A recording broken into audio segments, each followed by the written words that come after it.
তো মায়েদের কাছে আমার একটা নিবেদন, মা প্রত্যেকটা মাকে আমি বলে যাই, সন্তানদের সংস্কার দেবে কিরকম? সকালবেলা সন্তানকে তুলে সবার আগে বলবেন যে বিছানা থেকে পাটা মাটিতে দেওয়ার আগে বাবা আগে মাটিটাকে একবার প্রণাম কর। এগুলো বলবেন, আমি চরণ ধরে বলে যাচ্ছি। কেন জানেন? ভালো করে ভেবে দেখেন তো বাবা, শুধু সন্তানদের নয়, আমাদের সবার কর্তব্য ঘুম চোখটা খুলে আগে মাটিটাকে প্রণাম করা। কেন মাটিকে প্রণাম করব? ভালো করে দেখেন, সবার আগে ঘুম চোখটা খুলে মায়ের বুকের উপরে পা তুলে দিলেন, মা ধরিত্রী মার বুকের উপরে পা দিলেন। শুধু পা দিলাম না, সকাল হলে আমরা মলমূত্র ত্যাগ করলাম এই মাটির উপরে। প্রতিনিয়ত যানবাহন, আমাদের নিত্য কর্ম, নিত্য খাবার এই মাটির উপরে। তাহলে আমাদের কি মনুষ্য জীবনে কর্তব্য নয় যে সকালবেলা উঠে একবার এই ধরিত্রী মাকে প্রণাম করি? সন্তানদের শেখাবে, বাবা বিছানা থেকে নেমে একবার এই ধরিত্রী মাটিকে প্রণাম করবি। সকালবেলা স্নান করে সূর্য প্রণাম করবি। কেন? কারেন্টের বিল কত দিচ্ছ কি বাবা, খেয়াল করেছো? ইলেকট্রিকের বিল কত পড়ছে? এখন আবার গরম, এসি চলছে আরো বেশি। হ্যাঁ, আর যে সারাদিনই এত আলো দিচ্ছে তাকে একবার প্রণাম করেছো? এই যে এত জেনারেটরের আলো, এত কিছু আলো দেখতে পাচ্ছ, না হলে তো অন্ধকার থাকতো। তাহলে আমাদের কর্তব্য নয় যে সারাদিনের 24 ঘন্টা এত আলো দান করছে, মাসে কত বিল হওয়ার কথা, তাহলে অর্থ দিতে হবে না? একবার সকালবেলা কি মনুষ্য জীবনে কর্তব্য নয় যে একবার সূর্যদেবকে প্রণাম করি? এটা আমাদের কর্তব্য। সকাল সকাল স্নান করে তুলসী গাছে জল দেওয়া ছোটবেলা থেকে বাচ্চাদের শেখাবে। এত এত বই পড়াচ্ছ, ছেলেদের একটুখানি করে গীতা পাঠ করা অভ্যাস করাবেন। আমি করিয়েছি মা, আমি আমার ছেলেকে 1 মাস থেকে রেখে গান বাজনা করি। 1 মাস মানে সবে ষষ্ঠী পূজা দিয়ে, মানে কতটুকু সন্তান? যেদিন থেকে ছেলে বাবা কথা বলতে শিখলো, চলতে শিখেছে, সেদিন থেকে আমি শিখিয়ে রেখেছি। আজকে আনি না, এখন আর আমার কাছে আনি না, কারণ এখন তো একটু পড়াশোনার চাপ আছে। মাধ্যমিক দিয়ে 11-এ। মায়েরা, সংসারী জীবনে থেকে বৈরাগ্য পালন করা যায়। আজ আমার লীলার মধ্যে প্রকাশ হবে সংসারে দেখে ভজন করব কি করে। তো তার আগে তো যেতে হবে আমাদের, কি মাইরা যেতে হবে না? তো চলো আজকে যেতে গিয়ে একটা ভজন গাইতে গাইতে যাওয়া হোক। কি মা, হবে তো একটা ভজন? বেশ, চলো আমি আর আমার সম্প্রদায় নয়, সবাই যাব। একটু উলুধ্বনি দাও। সুরধ্বনির কিনারায় সোনার নূপুর দিয়া পায়ে নাচে নাগরি গো সুন্দর গৌরাঙ্গ রায়। সুরধ্বনির কিনারায় সোনার নূপুর দিয়া পায় নাচে নাগরি গো সুন্দর গৌরাঙ্গ রায়। ওই সুরধ্বনির কিনারায় সোনার নূপুর দিয়া পায় নাচে নাগরি গো সুন্দর গৌরাঙ্গ রায়। সুরধ্বনির কিনারায় সোনার নূপুর দিয়া পায় নাচে নাগরি গো সুন্দর গৌরাঙ্গ রায়। ও নাচে সুন্দর, নাচে সুন্দর, ও নাচে সুন্দর গৌরাঙ্গ রায় নাগরি গো সুন্দর গৌরাঙ্গ রায়। ওই সুরধ্বনির কিনারায় সোনার নূপুর দিয়া পায় নাচে নাগরি গো সুন্দর গৌরাঙ্গ রায়। আহা সুন্দর কপালে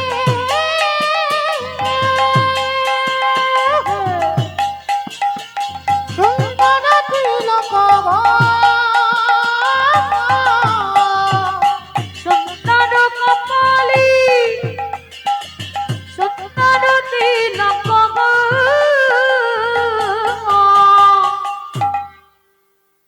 আমি আর আমার সম্প্রদায় যাচ্ছি, আর কেউ যাচ্ছে না। কেউ যাচ্ছে না, সবাই যাচ্ছে।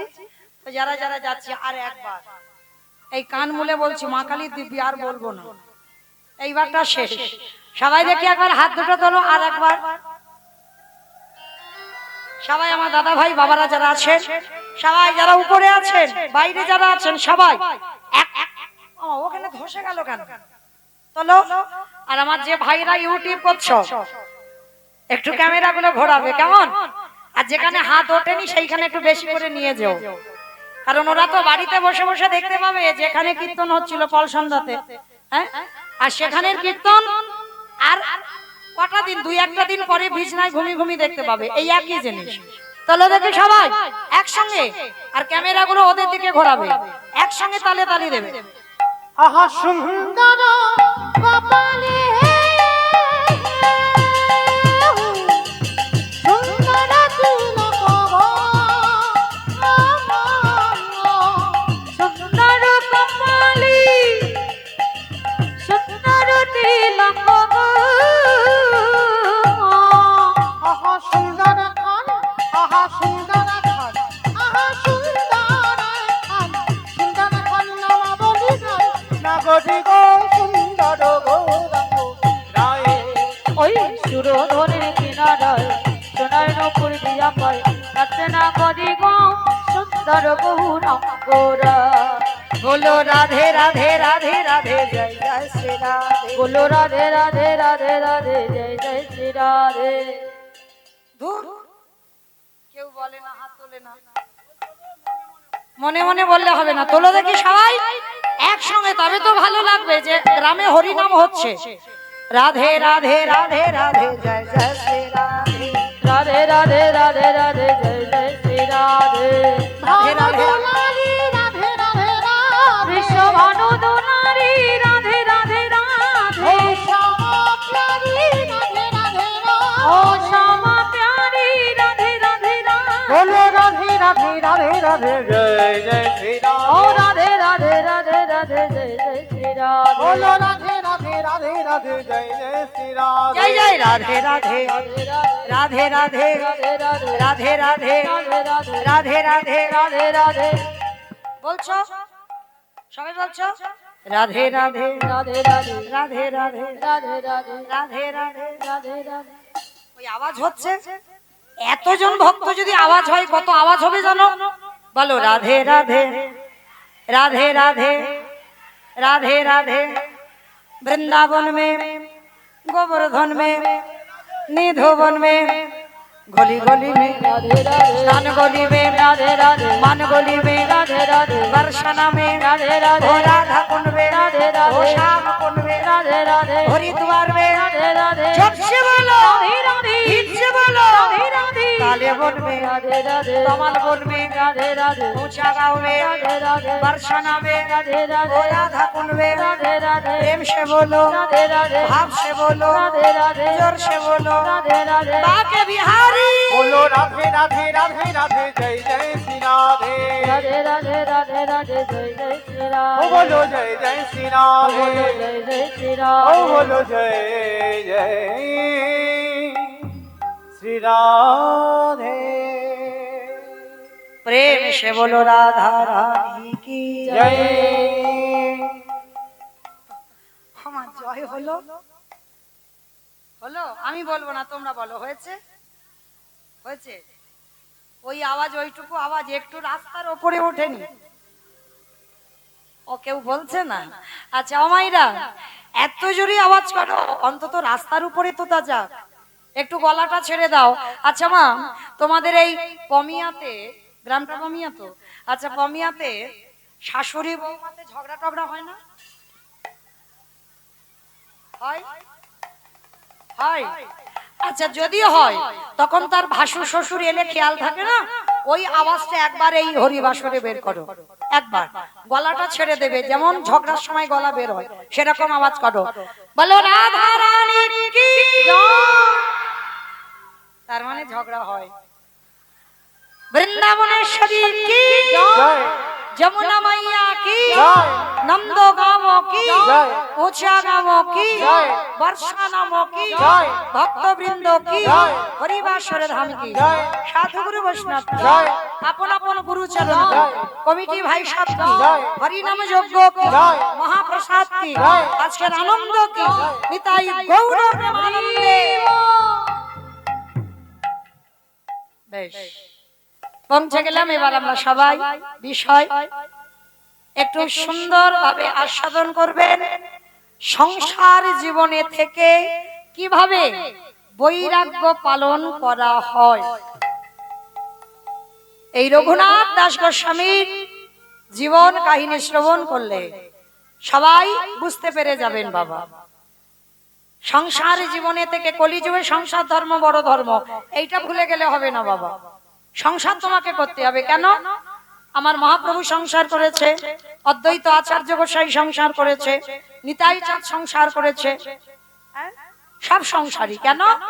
দেবর্ষী নারদ যে কলিযুগে হয়েছে শ্রীবাস পণ্ডিত, তিনিও সংসার করেছেন। তাহলে কলিযুগে সংসারের থেকে ভোজন করতে হবে। কি বাবা, সত্য ত্রেতার যুগের মানুষরা ধ্যান তপস্যা করেছে, বউ বাচ্চা ছিল না, ছেলে পুলে ছিল না, কোনো চিন্তা ভাবনা ছিল না, নিশ্চিন্তে ভজন করেছে।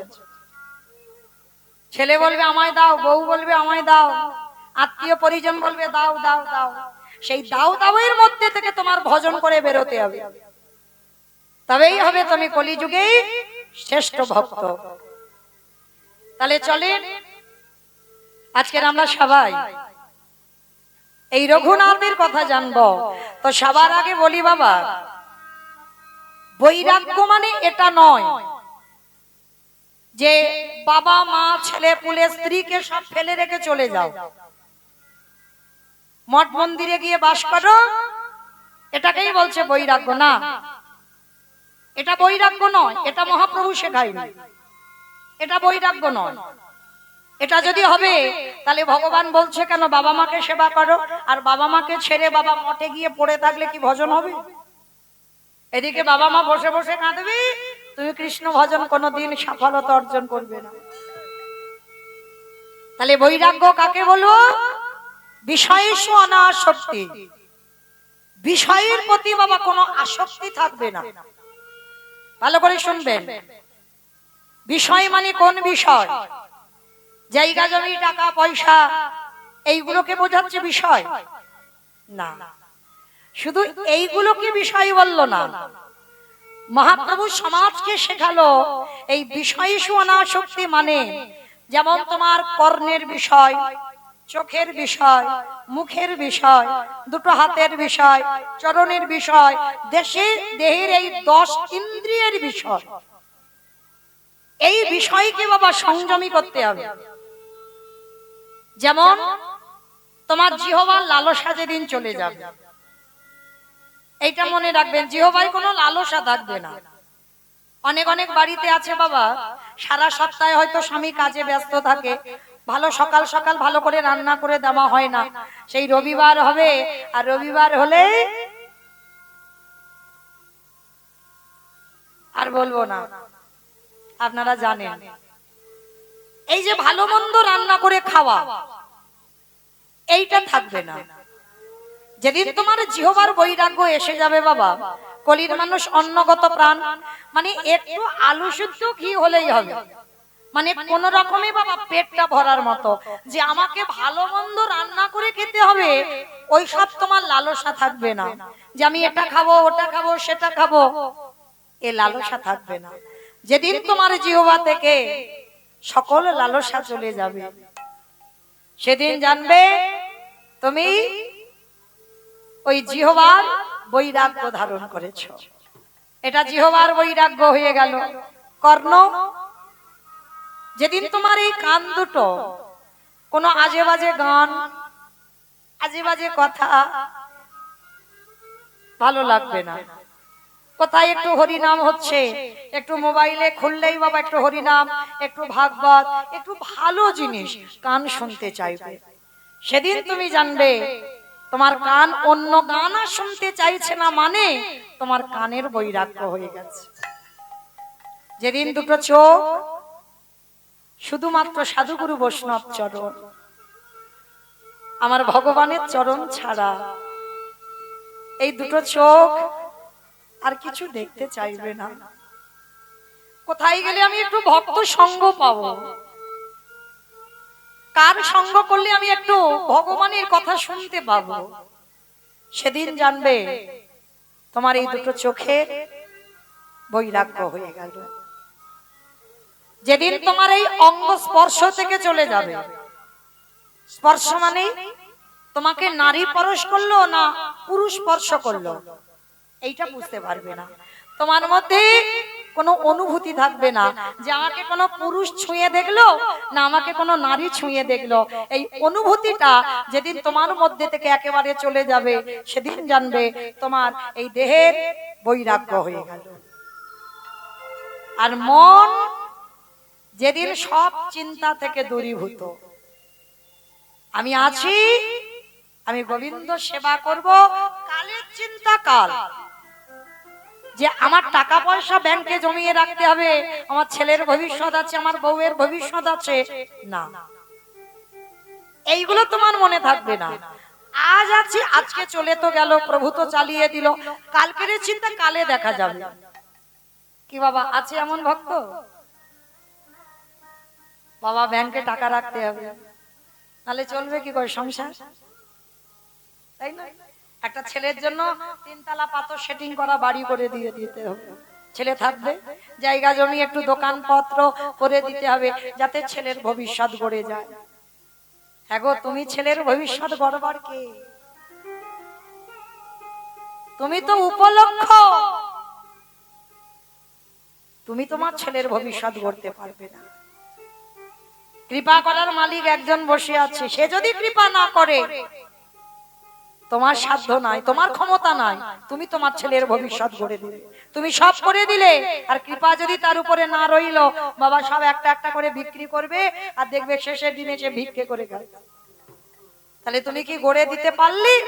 তাহলে যদি সন্তানের জীবনে কিছু গড়ে দিতে হয়, একটা সৎ সন্তান তৈরি করে যাও, যেন 10-এ 1 হয়।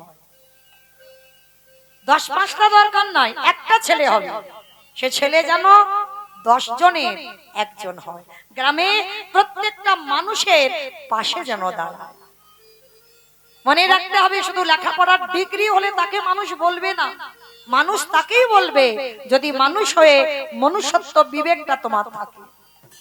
সবার পাশে দাঁড়াও, জগতে কেউ কারোর শত্রু হয় না, কেউ কারোর মিত্র হয় না।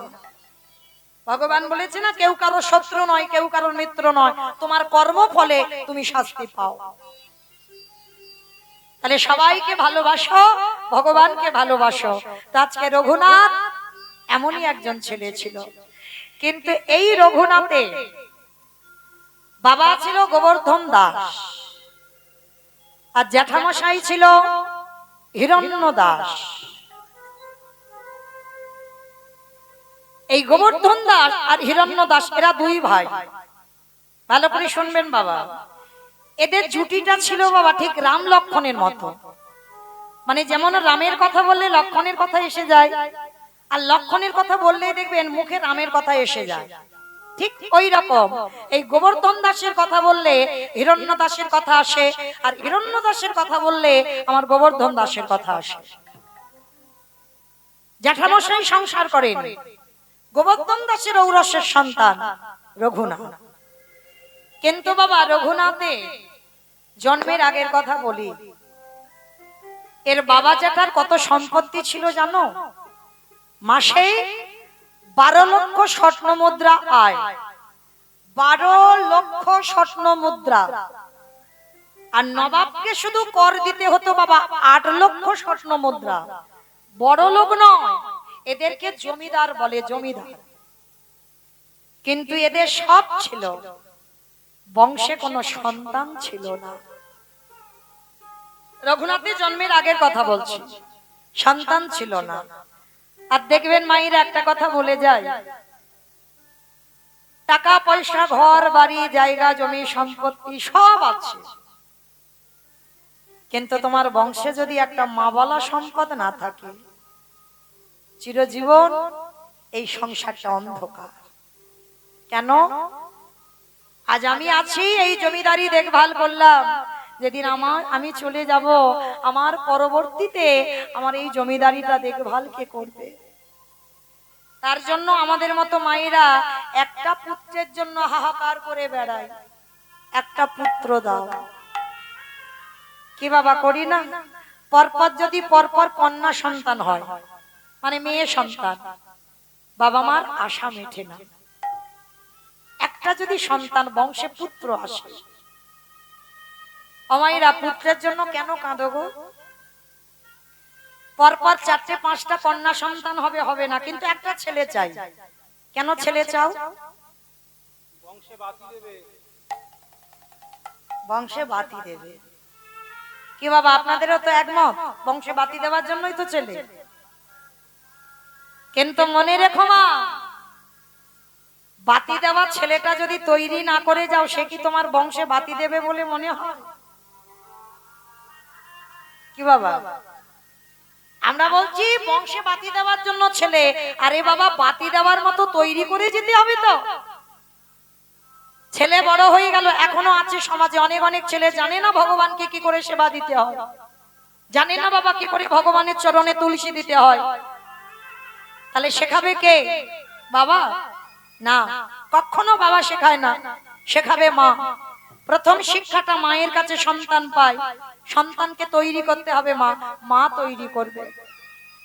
আর তোমার বংশে যদি তুমি মা হয়ে একটা কৃষ্ণ ভক্ত সন্তান জন্ম দিতে পারো, তাহলে তোমার 14 পুরুষ উদ্ধার হয়ে যাবে। একটা যদি কৃষ্ণ ভক্ত সন্তান জন্ম দাও, প্রতিটা বৎসর যেন রাধা গোবিন্দ সেবার জন্য কিছু দান করতে পারে, হরিনাম সংকীর্তনের জন্য যেন কিছু দান করতে পারে। এ দান কোনোদিন বিফল হয় না বাবা, এ দান পরপারে গিয়ে দাঁড়ায়। কারণ জগতে কিছু দান করলে নমিনও লাগে, জমাতে গেলে নমিনও লাগে।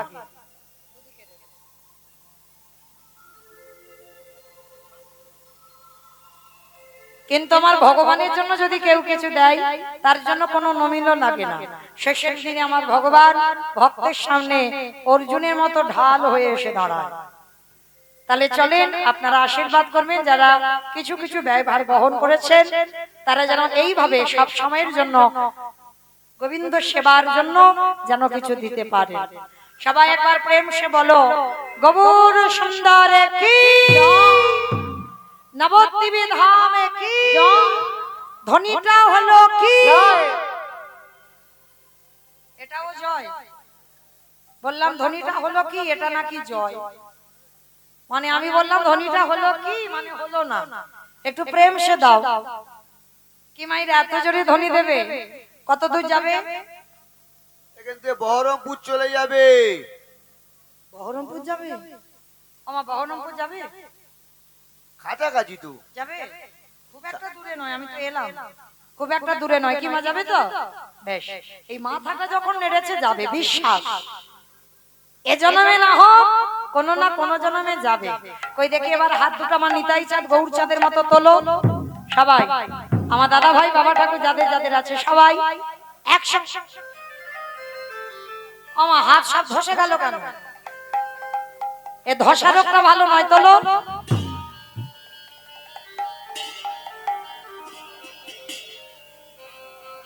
রাধে। কই যারা উঁচুতে বসে আছেন আমার দাদা ভাইদের হাত ওঠে না কেন? তোলো তোলো। আমার নাম মৌমিতা ঘোষ, আমার পদে পদে দোষ। তো আজকে রিহার্সাল দিচ্ছি, কালকের সকালবেলা ফাইনাল নেব, কেমন? তাহলে দেখি সবাই হাত, সবাই একসঙ্গে বলো, গৌর সুন্দর কি, নবদ্বীপ ধামে কি, সচ্চিরি নন্দন কি, বিষ্ণু প্রিয়া কি, নিতাই চাঁদ কি, ভক্তবৃন্দ কি, হরিবাস ধাম কি, সাধু গুরু বৈষ্ণব কি, আপন আপন গুরু চরণ কি, কমিটি ভাই সব কি, হরিনাম যজ্ঞ কি, আজকের আনন্দ কি, নিতাই গৌর প্রেমানন্দে। আমার হাতটা একটু ব্যথা মতো করলো না, কিন্তু একটা ব্যায়াম হয়ে গেল সন্ধ্যে সন্ধ্যে। চলো এবার একটা ভজন গাইতে গাইতে বিষয় যাই। আজকের আমার উপরে একটা লীলার দায়িত্ব দেওয়া হয়েছে, আস্বাদন হবে রঘুনাথ দাসের বৈরাগ্য। এই যে রঘুনাথ দাস, আপনারা যারা কীর্তন শোনেন, অভিজ্ঞতা যাদের আছে জানবেন, শ্রীরূপ সনাতন ভট্ট রঘুনাথ, শ্রীজীব গোপাল ভট্ট দাস রঘুনাথ, এই ছয় গোসাইয়ের পরিচরণ বন্ধন, যাহা হইতে বিঘ্ন নাশ, অভীষ্ট পূরণ। এই ছজনের মধ্যে রঘুনাথ দাস গোস্বামীর জীবন কাহিনী কেমন ভাবে ওইটুকু বয়স থেকে বৈরাগ্য উঠেছে।